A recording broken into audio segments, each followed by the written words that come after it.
So, thank you very much indeed.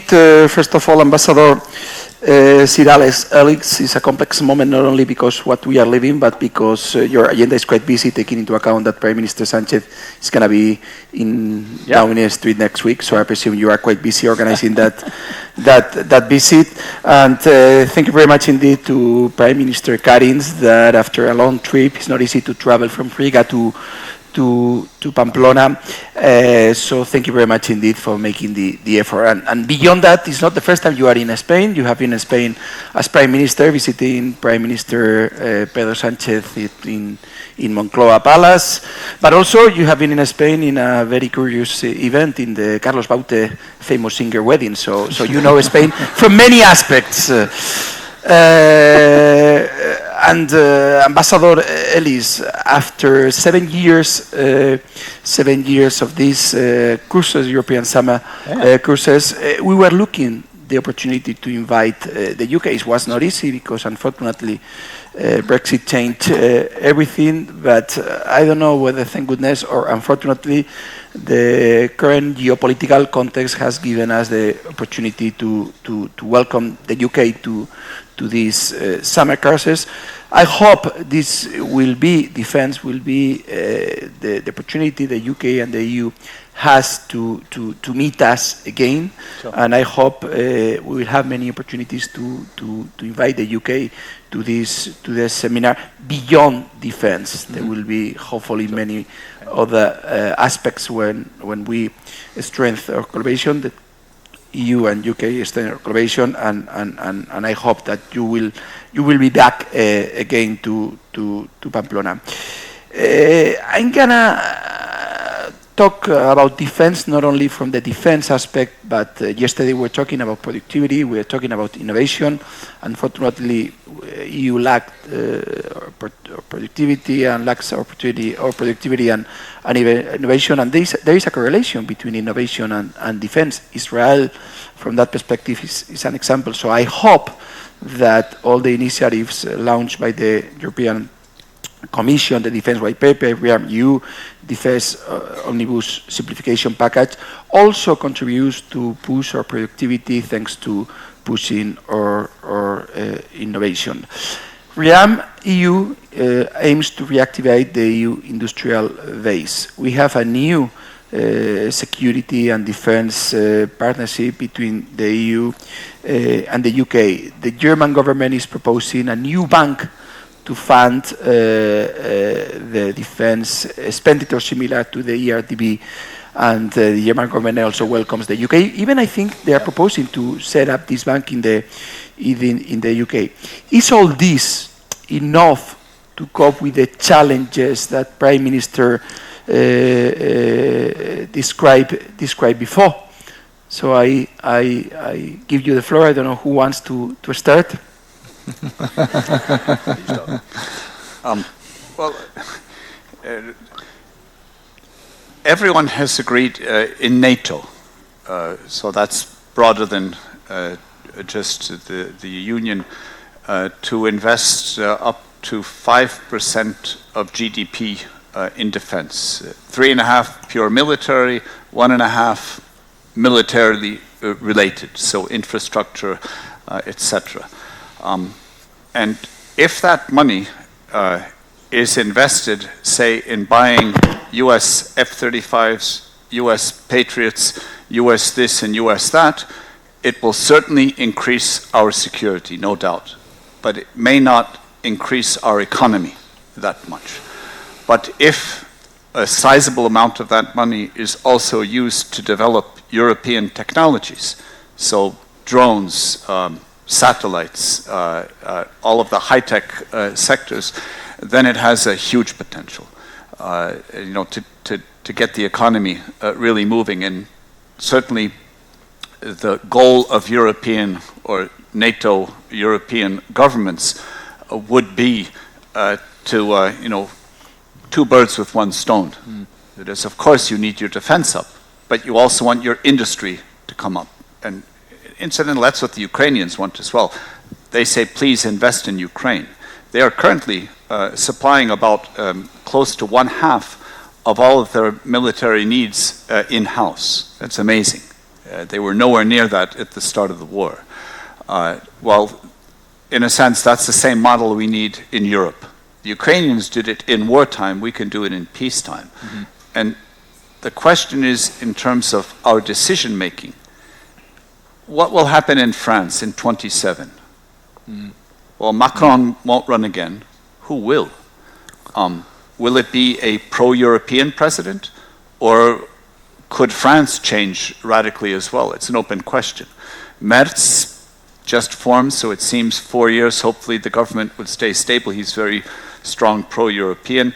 Starmer, who is apparently not very popular at home, but certainly on the European stage. I mean, he's one of my heroes, right? So he's doing very well, thank you very much. So it's the question, will our politics hold? And will we do anything about improving the decision making? You know, how will we pull together? Under existing loose frameworks, a new framework? I mean, look at the UK. The UK it's not only pulling back, it's taking a leading role in security in Europe without a formal framework. I mean, NATO is the formal framework, but it's already happening. But is that enough? What if the UK government changes? What if the German government changes? What if the French government changes? What happens then? And when I say changes, I mean changes in a way that the government says, this is a waste of money. Mm-hmm. Ambassador. Thank you. Voy a hablar en inglés, que es más fácil para mí. Okay. Gracias. I think you have, so when I was a negotiator for Brexit. By the way, if you ever want, I can give you advice, and I claim to be the only person in the world who can help you to join the European Union. One of the best things I did in my entire working life has been to be the working level negotiator for the enlargement of the European Union to Latvia and other countries. Oh, well. That was a fantastic experience. I did that for 3 years, and it was a great experience. I can help you with being a member of the European Union, not that you need help here in Spain, because I worked for the President of the European Commission for a few years in his cabinet.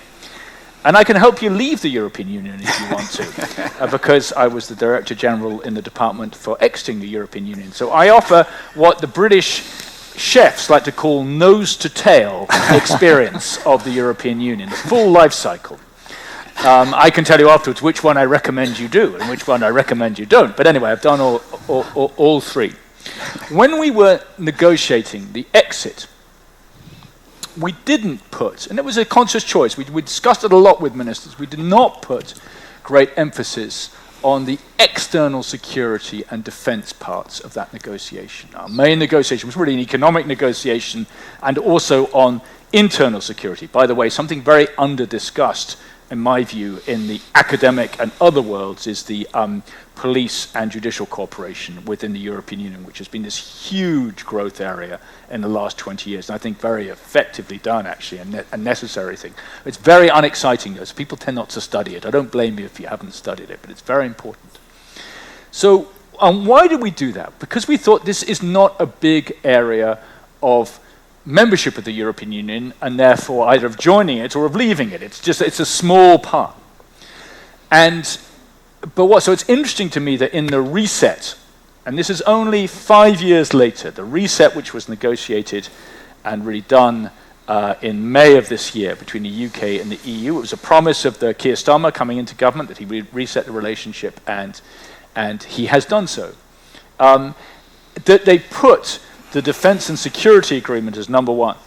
And actually, it's the thing they actually agreed in that text in May of this year. The other things are basically a framework for negotiation, but this was an agreement. And I think that tells you something about the importance, the transformation of the security situation in Europe in the last 5 years, and the fact that the UK is, in my view, an inevitable part of European security. We're the second biggest economy in Europe, us and the French, more or less. Germans be the biggest, and we have a strong military presence. We have very effective fighting forces, as Latvia does, actually. So we thought it was a necessary part, and that is deliberately a European thing.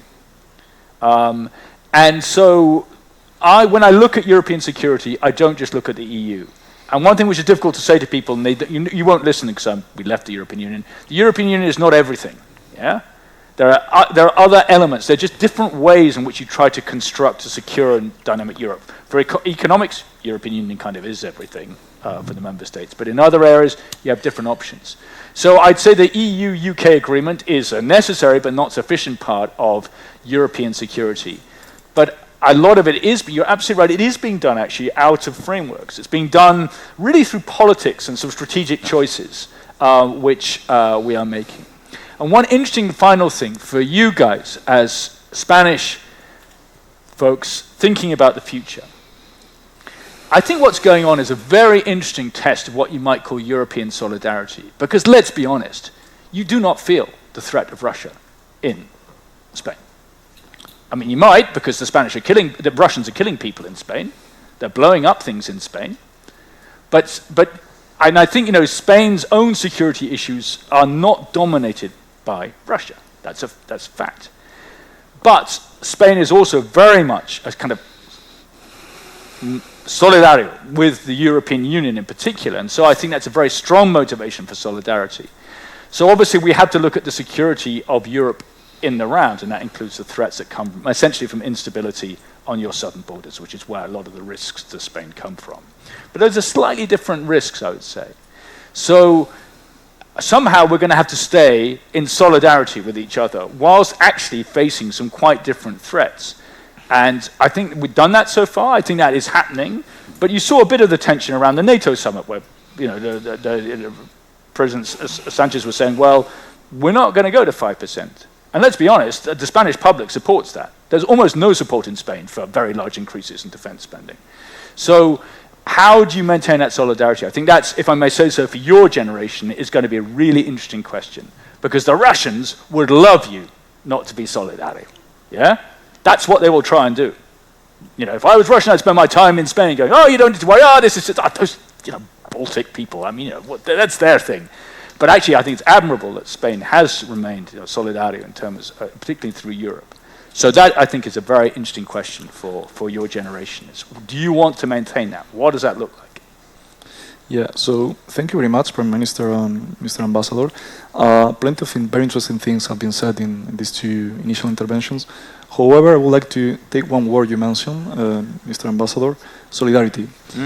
That's a powerful word, and I think it's very linked to the history of EU-UK relations, and this is the topic I would like to ask you about now. Oh, God. Okay. Yeah, no, I will be kind, I promise. No, you can say what you like. I tell you, if you negotiate Brexit, you get used to people saying to you all kinds of things. I learned that everyone would say everything. It's very emotional subjects. And I watched one of my colleagues who just used to go, because sometimes people used to shout at me in the street when I was leaving work. It was very strange. I used to go, okay, maybe. Nothing further from my intention. As Mr. Zalba also mentioned to me before, I think that speaking in positive is very important these days. So I would like to ask you about what do we expect, what can we expect from the EU-UK relations ahead of Brexit? What can we expect of those relations in terms of security and defense? Also, maybe try to address the current situation as an opportunity to maybe reconverge into a different status quo, but similar to the one we had in the past in terms of how close and how collaborative it could be. Do you think something like that is possible? Because I definitely think it's something desirable. So the good news is that you will not suffer from the nostalgia of how wise the United Kingdom left the European Union, because it left while you were still at school. Because we've got to look ahead. Yeah, you've got to look at this. If there's one thing it's a new world. It's a completely different world, and we have to look ahead, and we have to recast, as I said, our alliances in a new context. So the United Kingdom has a closer relationship with the European Union. Basically, what are we doing with the European Union, the UK, my country? We are creating a new equilibrium, un equilibrio. Because the last equilibrio no era sustentable. Por eso salimos.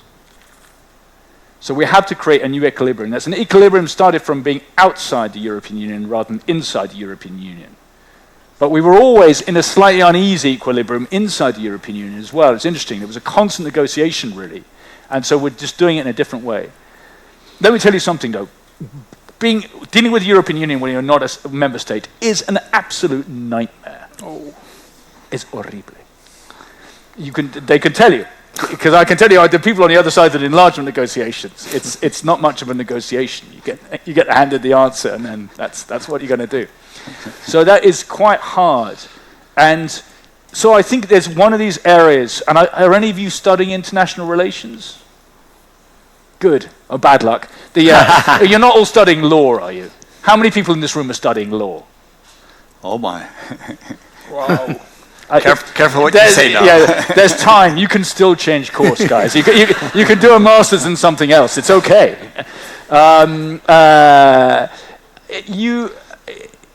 What you find very often, and I speak as a functionary, not as a politician, but it's very interesting to watch this, is you have these very positive strategic ambitions at the prime ministerial level. The number of times that prime ministers meet and they have these great meetings and they agree on everything.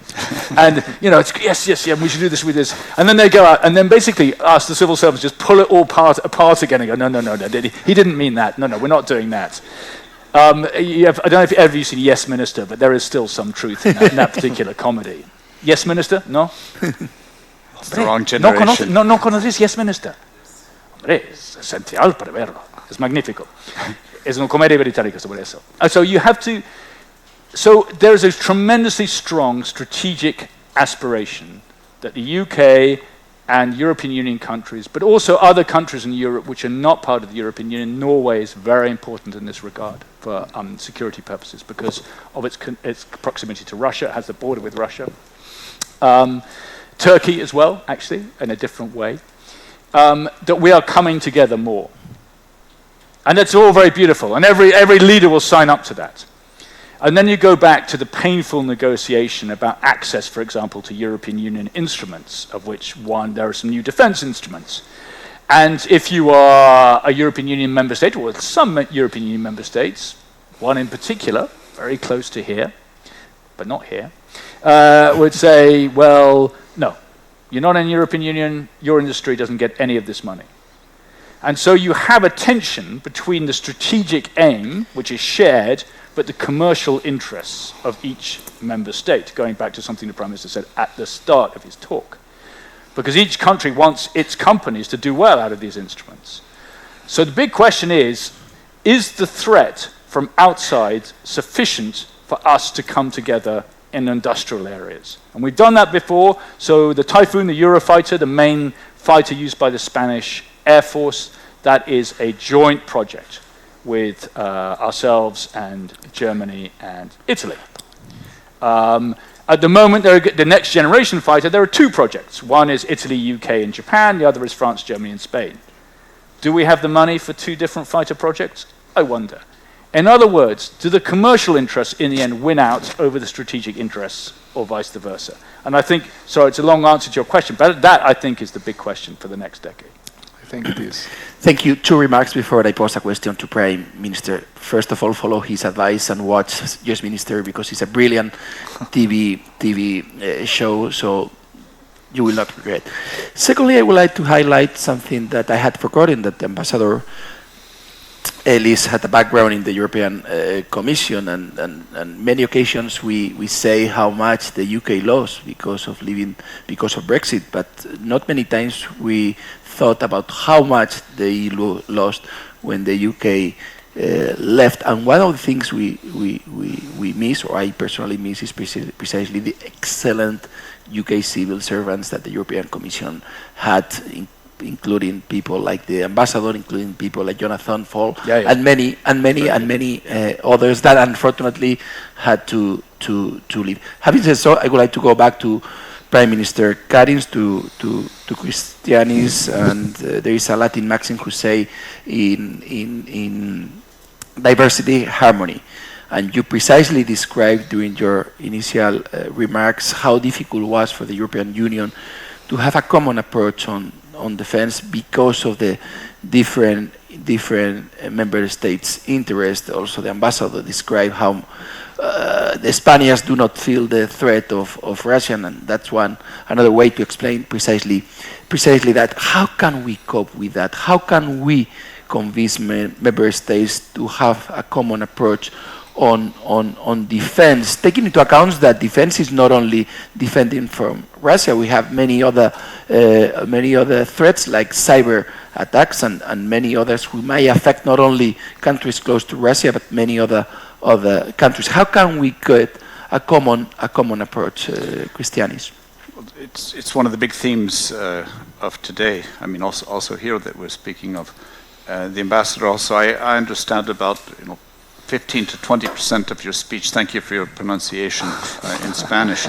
Also talking about migration as actually a big, certainly perceived by citizens in Europe, from my country in the northeast through Spain and Portugal in the southwest. Everyone perceives migration to be a problem, and the problem will only get worse. Europe is wealthy.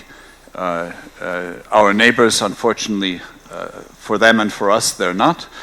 Climate change will have its effect, war will have its effect, and people will continue to want to live how we live. Let's face it, it's a very desirable place, not only Spain, but pretty much anywhere in Europe, compared to many other places in our direct neighborhood. And then, so that's a pressure that we all feel. And countries like Spain and Italy feel the pressure from Africa in a way completely different to us in the Baltic. We don't have that pressure, but we have pressure from Belarus. The same Syrians being flown in to Minsk, being bussed to the border, and in a sense pushed or shoved across the border by the Belarusian authorities. So we have a problem that we certainly understand. A land border is much easier to deal with than a sea border, because if you refuse someone entry, they don't drown. But if they're on an overcrowded boat, they may drown, and then you have another problem. So it's actually more profound. It needs to be tackled at source, that they don't leave the African shores. Then you have Trump's policies threatening everyone, from tariffs through threats of security or withdrawing security support. And then you have another pressure on the east from Russia, which I agree with the ambassador. Certainly in Spain, all of you here would feel that very differently than, say, an auditorium in Finland, Latvia, Lithuania, Estonia, Poland. So we're neighbors.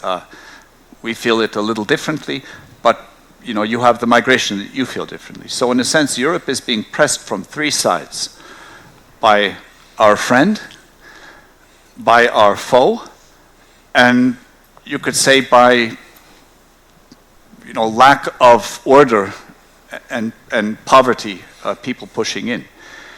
And I don't know if we have to convince people, but I think it's happening at the political level, that combined sense of being under threat is what is focusing political minds to act.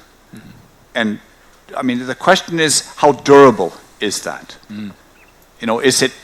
Is it good for 1 year, for 2 years, for 10 years? Will we come up with, to make that infrastructure different? So in security with the UK now, I mean, interestingly, it's like, oh, we're back to the good old days. Not necessarily with the UK in the EU talking about regulations and do we need the packaging directive or not need the packaging directive and in what form, but in terms of where the UK has always been is a very key security partner. I mean, even during Brexit, many people outside of the Nordics probably don't know there's an organization or a subset of military cooperation called JEF, the Joint Expeditionary Force, headed by the UK and involving all of the Nordics and the Baltics.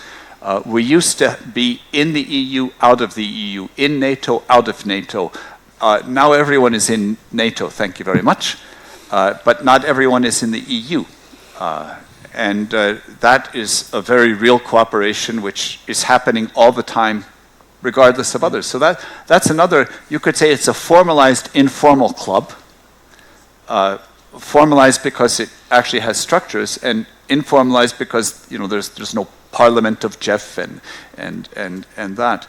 So I think it's happening. And if it comes to having to have politicians convince people, then I think we're really in trouble.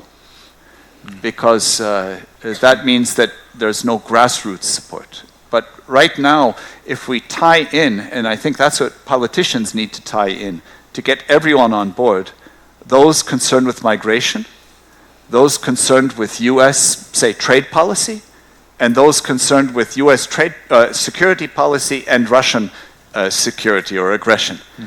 All three interests actually coincide, where, I mean, it's, you know, how will that solidarity pan out? Right now, it's working remarkably well. But it's a long-term endeavor for the EU to be fully capable of really defending itself. Military analysts put it between 5 and 10 years of consistent investment. And then we can work together militarily because of NATO. So imagine the discussion of who will be the chief admiral, a French admiral or a British admiral or a German admiral. It sounds like an anecdote, right? The rabbi, the priest, but when the Americans say, no, it's an American admiral, oh, okay, fine. And that's the strength that the Americans have, that we all stop arguing. But what if at some point the Americans say, well, you know, in terms of NATO, our admirals will be in the Pacific. Choose your own. How will that work out? So there are many unknowns, but we are able to eventually replace military capabilities that the US has above what we collectively have in Europe. A lot of it has to do with satellite intelligence, but useful intelligence that can be live used in the field. It has a lot to do with logistics. I'm not a military person, but I've spent a lot of time speaking with military people, including Cavalli, who's really given me quite an education over the years. He's the SACEUR, the Supreme Allied Commander in Europe, and the Chief of European Forces still. He and others explained to me how important logistics is in military. And the US has the physical capacity to move vast amounts of equipment and manpower in a very short amount of time. They can refuel planes in the sky. They can, you know, have ongoing bombing missions. They have how many aircraft carriers? 12, 13? I think in Europe we have 3, 4, all told. I mean, it's a different order of magnitude. So we can replace that, but it will take time. So we need successive Spanish, British, Latvian, Polish, German governments to say, we'll continue investing. And we will need successive governments, all the, you know, everyone else, saying we'll continue working together. As we have the populists rising in Europe, it's not dissimilar from the US, that's a potential threat of upsetting politics. So, very, very interesting approach. Thank you very much. As our president Gonzalo usually says, in Variedad Concordia, and around the EU strength. So, in this case, I would like to ask you, Mr. President, Mr. Prime Minister, second question in a row about Ukraine. We have right now a couple of specific events which are very important for the immediate future of Ukraine, specifically the Anthropic summit in Alaska and the Washington meeting in the US. Certain requirements have been raised by Russian and Ukrainians. In the case of Ukrainians, they are demanding some guarantees in terms of security, maybe saved as in Budapest, hopefully with a different result.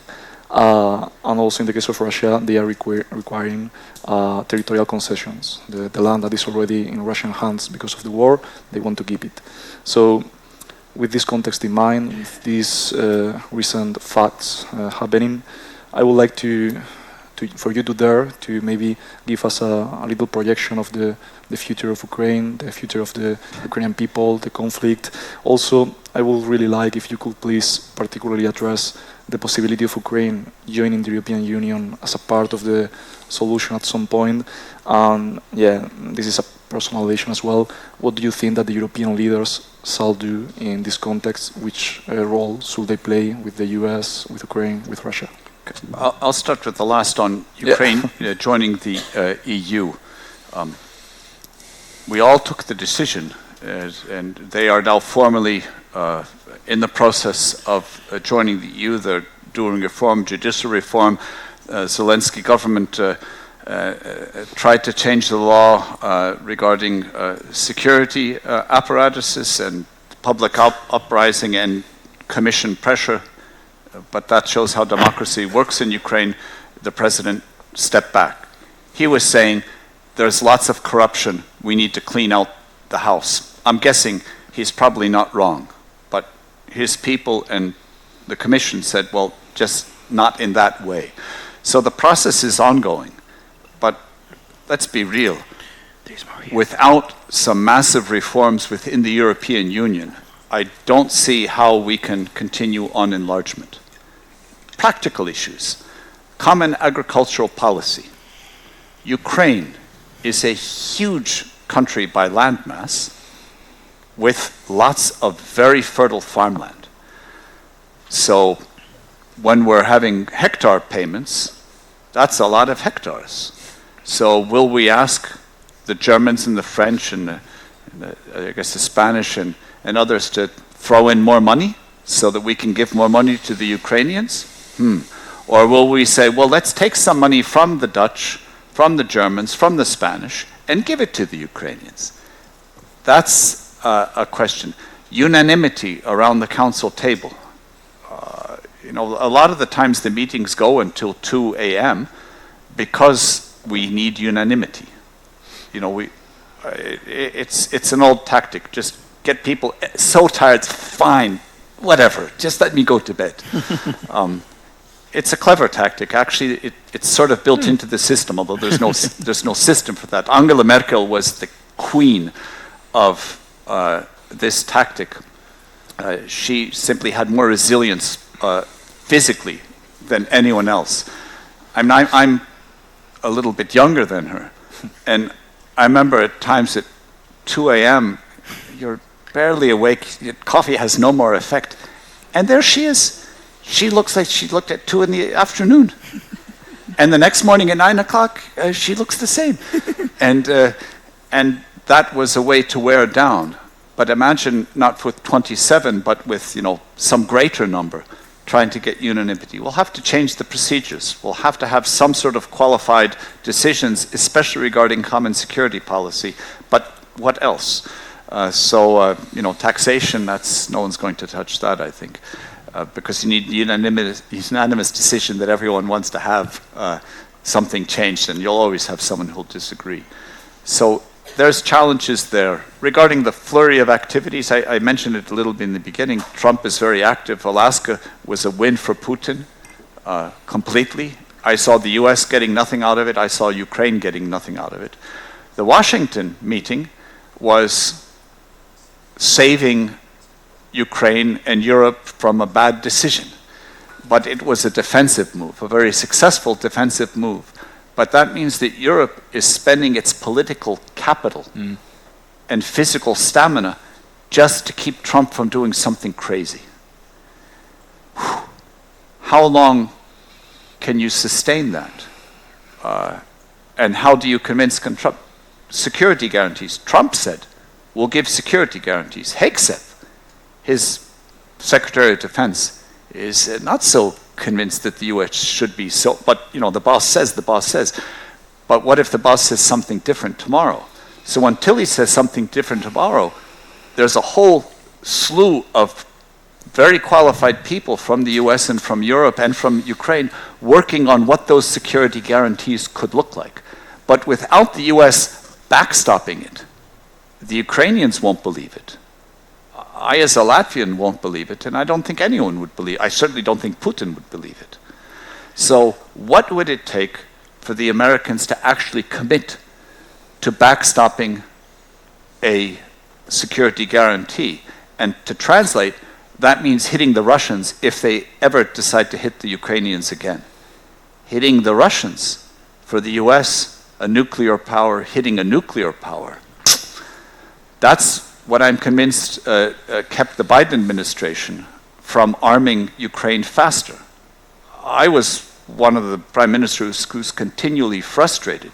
Why don't we give the Ukrainians the tools that they need to do the job? I remember when it was helmets that the Germans gave helmets, great. I mean, you need a helmet if you're fighting in a war, but you need something more than rocks to throw back at them. And then it was, we can't give tanks, and then we give tanks. We can't give planes, then we give planes. We can't give missiles. Some give missiles. The Germans still don't give the Taurus, and I guess they probably won't any time soon. But the fear is always in escalation, and Putin is using that to his advantage, because he's saying, I'm going to blow up the world if you do it. So, no, please don't blow up the world. Where I'm convinced that you have to call his bluff, because he is not suicidal. Analyze Putin. He wants to live, preferably forever, in power. He's not wanting to die. So he's not going to easily use a nuclear weapon. Remember, look at weather patterns in Ukraine and in Russia. Nuclear fallout hits Russia. It's not the first choice. So if Putin wanted to use nuclear weapons, he would have attacked Ukraine, put a tactical nuclear weapon and said, if you don't withdraw, I will throw another one. Oh, that would be, but he hasn't done it, 3.5 years. So Putin is using everything, fear, trying to divide to his advantage, flattering Trump, all the weaknesses that are so obvious, it seems to everyone except Trump himself, how to do that. And that how the war would pan out, it all boils down to Western, including US, unity in actually providing security guarantees, added with putting more united pressure on Russia. And it may take still a long time. And primarily with the security guarantees, I think it really means arming the Ukrainians to the teeth. Because let's face it, I mean, the British have one of the best armies in Europe. And I am not a military person and not one to compare, but I'm guessing that the million-strong Ukrainian army that has been fighting a war for 3.5 years against the Russians knows a thing or two, maybe a little better than we do, about actually fighting the Russians and actually the psychology of fighting the Russians. So we're still training them. Also, Latvian instructors are training Ukrainians together with Brits and Canadians and everyone else. There's lots that we have to offer. But what we cannot offer them is experience. That, when the war ends, I'm certain that my country will be asking for Ukrainian instructors to teach us, please, how the hell have you done it? But we have to get that far. And unfortunately, nothing indicates that it's ending soon. Impressive. Thank you. Beyond the Russian threat, we face many other threats, cybersecurity, as I mentioned before, but also misinformation, and which affect the result of the electoral processes, and then obviously affect even our democracy. Ambassador, how can we cope with all these threats that do not recognize borders? How can we collaborate, UK, EU, and even more partners to cope with all these challenges to minimize the risks? It's quite easy to get kind of overwhelmed and think, my God, how are we going to deal with all of this? I think because you have so many different things. The European Union is definitely one of the ways you do that. Yeah, but what I'm saying to you is it's not enough anymore, because the European Union the countries of the European Union are important, it's big, but one of the things that's happening and will happen even more in your generation is the spread of power around the world. It's happening with China already. It will happen with India. Essentially, Europe is relatively less powerful compared to a generation ago, and that's success. Yeah. India, where I lived before, people are not dying of hunger anymore in India. There's still a lot of issues around nutrition, but it is a healthier and richer country than it was 20 years ago, and it definitely will be in 20 years' time. That's great. So I think In some cases, you have some kind of large organizations, so the climate change process, you can argue how effective it is, but you still have something which is supposed to deal with that problem. You have genuine differences of view over one of the big differences of your generation general to mine, which is your phones. When I was your age, there were no mobile phones, and I used to communicate with my parents roughly once every 2 months, which I think, by the way, is the perfect amount to communicate with your parents when you're at university. Just send them a letter every 2 months, things are going fine. Still alive. Yeah, exactly, still alive, all's fine. Luckily, my parents were happy with this response. They were fairly laissez-faire. And obviously, it's different now. But those are kind of societal preferences which vary. You know, how much are you prepared to share your data? You guys, it turns out, you love sharing your data. You don't mind who you share it with. It's great, just hand it over. But you know, that varies a lot according from country to country, even within Europe. So don't get overwhelmed. Number two, you always have to invest in education. It's the fundamental of all societies, is the quality of education. And that varies a bit, but the ability for people to take decisions and to learn for themselves is probably more important than anything else, frankly, which a country could do. Because it has to protect security, and then it has to help people of all ages, but particularly in the first 20 years of their life, to learn. Because things change so much quicker than they did even a generation ago, and they will change even quicker in the future. You have to get together. So one of the threats we have in the UK is that we have an unbelievable number of cables under the sea. So 99% of all our digital infrastructure comes from cables. Masses of our cables go out to the United States, some go to Latin America as well. The Russians, they love cutting those cables. They just love it. It's very expensive, but it does a lot of harm. So we've had to redraft laws and cooperate with other countries in order to manage our cable infrastructure. Most of our gas, I guess like Spain, most of our hydrocarbons come from undersea cables as well. Great bits of vulnerability. So you learn about your infrastructure. You learn about what infrastructure is particularly insensitive and at risk, because your adversaries know exactly that. You kind of have to have societies which are capable of absorbing shocks. I'll give you one example. So in 2005, I was actually working in Brussels, but there were some bomb attacks in London. Sadly, this part of Spain is no stranger to political violence, in the previous generation in particular. But I remember there were, I think, about 60 people died in these bomb attacks. But the next day, everyone in London just got up and went back to work. In other words, of human resilience. Ultimately, your resilience is your people, more than anything else. And the human resilience, I think, is really important. Now, different countries go through different experiences. The experience of Latvia is very strong, and it drives resilience, I guess, because you've been through such kind of mad history and a very difficult history, and then a very good part of history in the last generation or so. I think there's one hard bit, and if I was going to put to you one big challenge for your generation, is there's a lot of value in predictability. You were touching on this. Institutions and alliances give you predictability. NATO, you know what NATO's going to do, yeah? Or at least you did. You sort of know what the European Union is going to do. It's very predictable. And predictability has a lot of advantages to it. But that predictability can be attacked as inertia. So the challengers, what people call populists, would say, you're just following the usual consensus. In other words, predictability is vulnerable to political attack, I think. And so you've got a choice. How predictable do we want to be? Now you see, we are now in a much less predictable world. One of the things people didn't like about Brexit was it's unpredictable. You know, you've done something unpredictable. In fact, I think it was the continuation of our sort of lack of a good equilibrium with the European Union. But you are going to be in a more unpredictable world. The United States administration now is more unpredictable than its predecessors, and I think that's going to may well continue for some time. So, where is predictability? Where is it worth being predictable and having them continue with policies for a long period of time? And where is that actually risky? And I think there's a rethinking of that balance from what there was in our generation when we were coming into public life. And so I'm not putting it very well, but I think that's going to be a big issue for this generation. Because I think you're going to have much less predictable politics in Europe as you have in the United States. I think that is very likely in your generation. Well, that was amazing. Thank you very much. I think we are running out of time, but I believe there is still a little bit more for one last question. How are you doing? Still awake?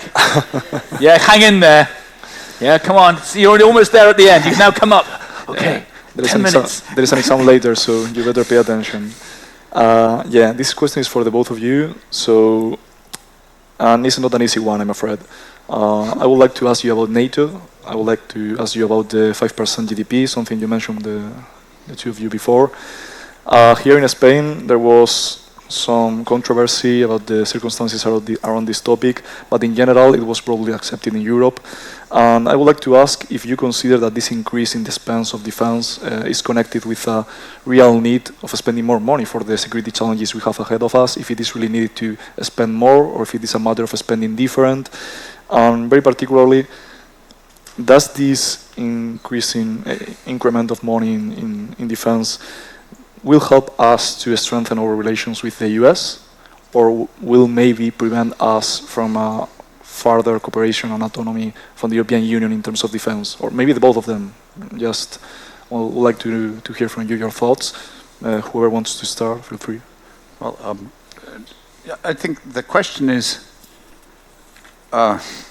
what would be the goals? You said, would it help improve relations with the US?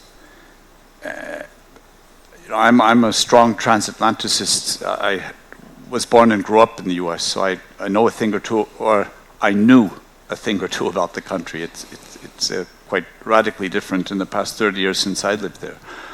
But I think the whole point, and certainly it's the interest of the US, is that Europe is able to take care of itself, accept the responsibility for its own security.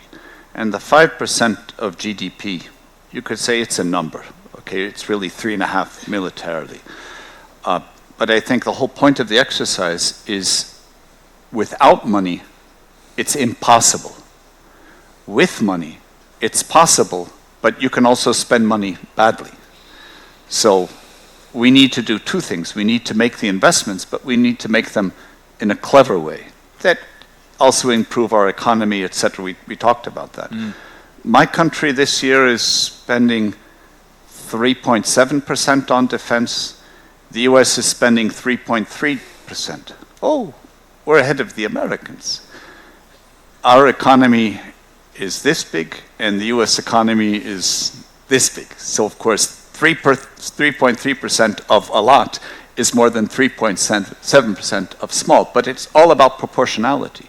And if everyone invests in, say, similar to what the US is spending, then it follows by logic, if it's not mismanaged, we should have that capability.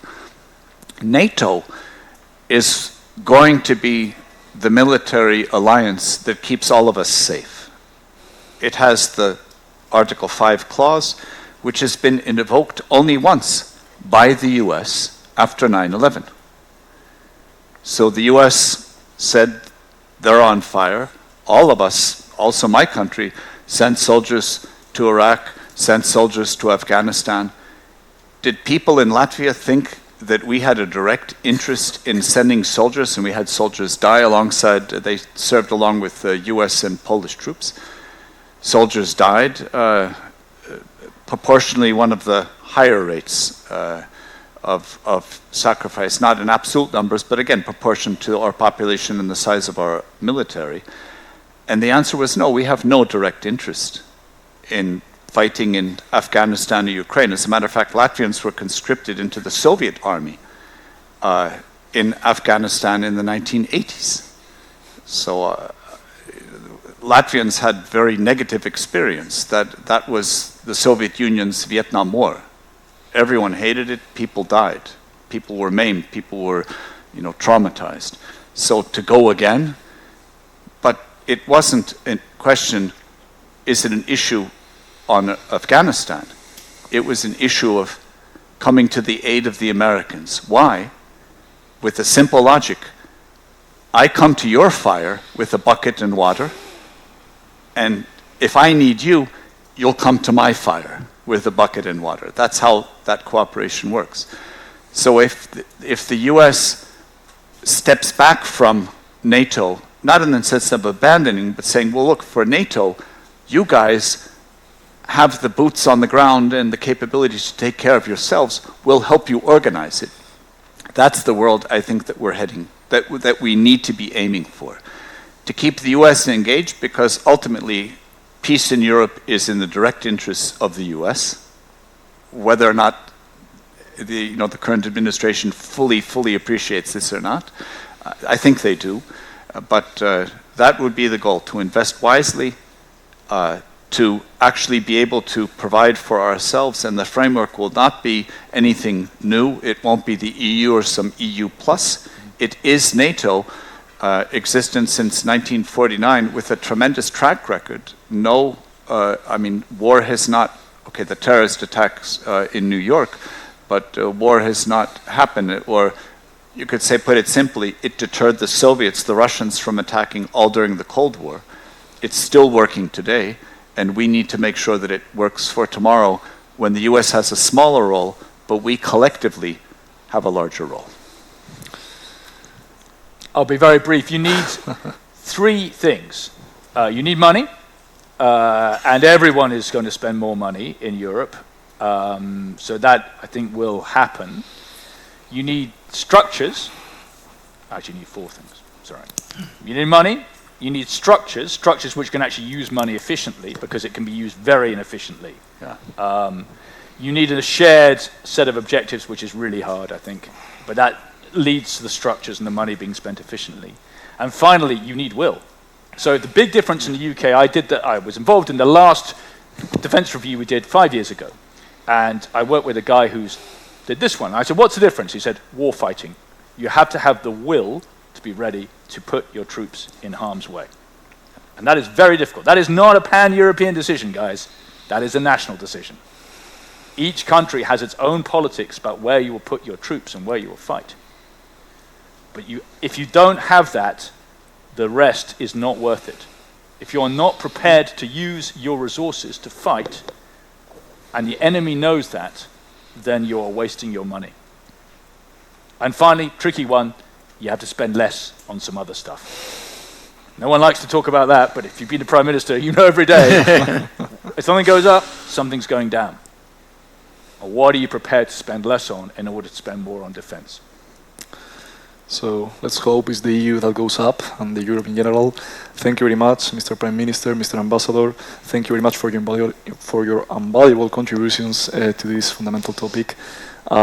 Just wanted to say goodbye with 3 personal remarks. I think that are the issues that stick the most with me. One of them, the moral and pragmatic need to stand with Ukraine, to defend Ukraine, not because we are supposed to, but because if it is in our best interest to do so. The need for greater integration. We need to be more. We need to cooperate more. We need to have more cohesion, and we need to have more solidarity, as it was mentioned before. And finally, the hopeful image I have here seen from the stage, a room full of young people that are thirsty of future, and that I think that are willing to take part in saving it. So, thank you very much. That's all. Thank you very much.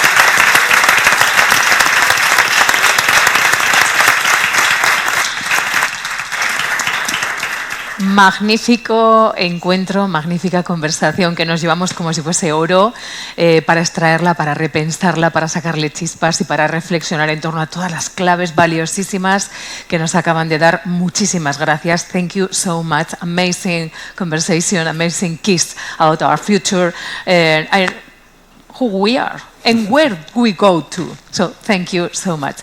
¿Qué vamos a hacer? Pues parar, tenéis que comer, tenemos que descansar. Recuerdo que esta tarde tenemos una terraza de Europa sobre el reto demográfico e inmigración en Artajona.